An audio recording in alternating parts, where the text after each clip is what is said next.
नमस्कार प्रिय दर्शकों, आप सभी का हमारे YouTube चैनल पर हार्दिक स्वागत है। दोस्तों, आज है 14 सितंबर 2024 दिन शनिवार, भाद्र शुक्ल एकादशी है।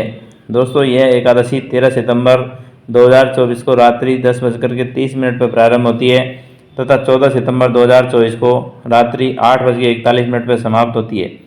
प्रिय दर्शकों, इस वीडियो में आप देखेंगे कि परिवर्तनी एकादशी, जिसको हम पार्श्व एकादशी भी कहते हैं, इसकी कथा कैसे है और क्या इसका महत्व है। तो दोस्तों, अब मैं शुरू करता हूँ परिवर्तनी एकादशी की कहानी।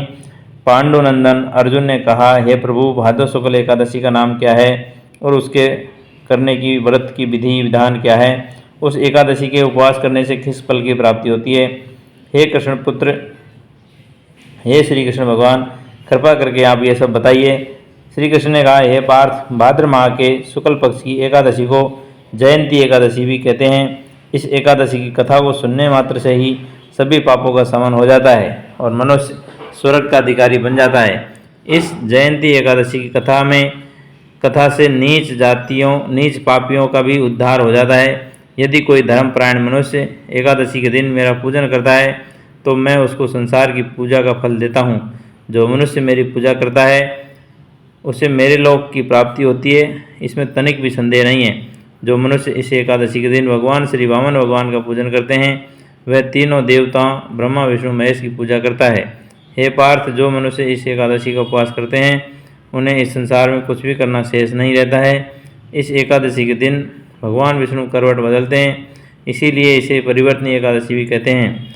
यह सुन विस्मित होकर अर्जुन ने कहा, हे जनार्दन, आपके वचनों को सुनकर मैं भ्रम में पड़ गया हूँ। आप किस प्रकार सोते हैं तथा करवट बदलते हैं?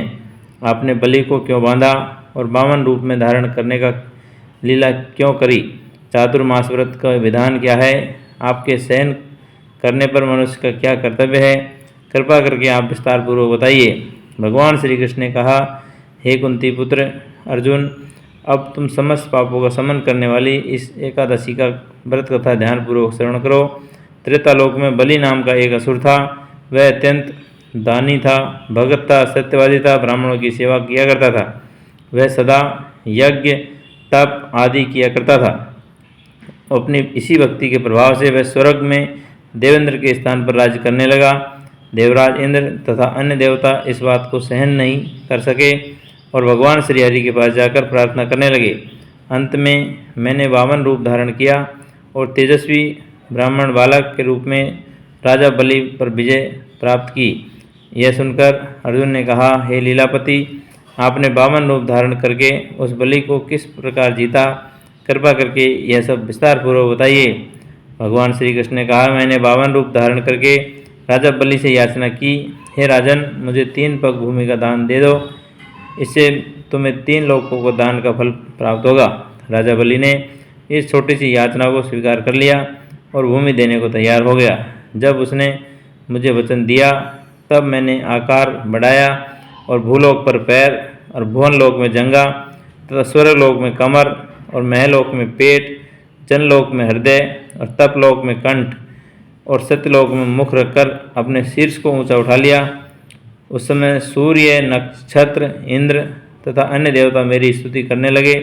तब मैंने राजा बलि से पूछा, हे राजन, अब मैं तीसरा पग कहाँ रखूँ? इतना सुनकर राजा बलि ने अपना शीर्ष आगे कर दिया।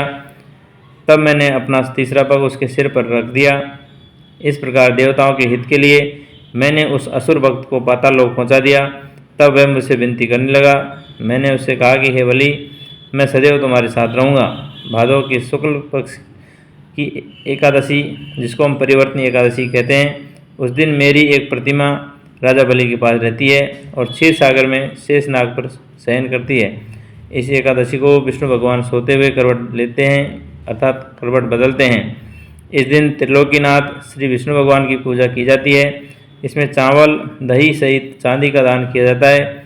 इस दिन रात्रि को जागरण करना चाहिए। इस प्रकार उपवास करने से मनुष्य सभी पापों से मुक्त होकर स्वर्गलोक को जाता है।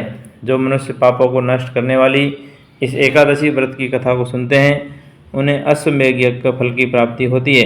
कथा का सार, दान करने के उपरांत मनुष्य को अभिमान नहीं करना चाहिए। राजा बलि ने यही गलती किया था।